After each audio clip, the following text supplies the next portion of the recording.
Hey there, tech enthusiasts. Welcome back to our channel, where we break down the latest tips and tricks to make your digital life easier. Today, we're diving into video 731, how to set up Apple Pay with HSBC when you get an error, specifically tailored for 2025.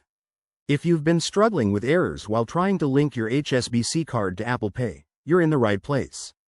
This process is straightforward once you know the pitfalls, and I'll walk you through it step by step so you can get up and running quickly.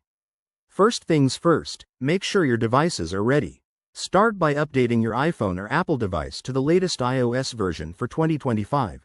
This ensures compatibility with HSBC's systems.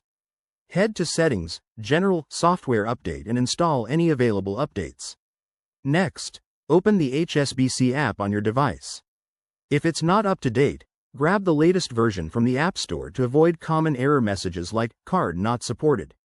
Now, let's add your card.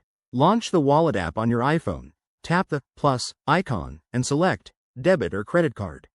Enter your HSBC card details manually or scan it if prompted. If you encounter an error here, such as verification failures, double-check that your HSBC account is active and that you've enabled mobile banking features. Sometimes, errors stem from security settings, so go back to the HSBC app, navigate to Settings, Security, and ensure two-factor authentication is set up correctly. If errors persist, try restarting your device or signing out and back into your HSBC account. Apple Pay might also require you to verify your identity through an SMS code or email, so keep an eye on those. Once added successfully, test it by making a small purchase in a supported store to confirm everything works. By following these steps, you'll bypass those frustrating errors and enjoy the seamless convenience of Apple Pay with HSBC in 2025. It's a game changer for quick, secure payments.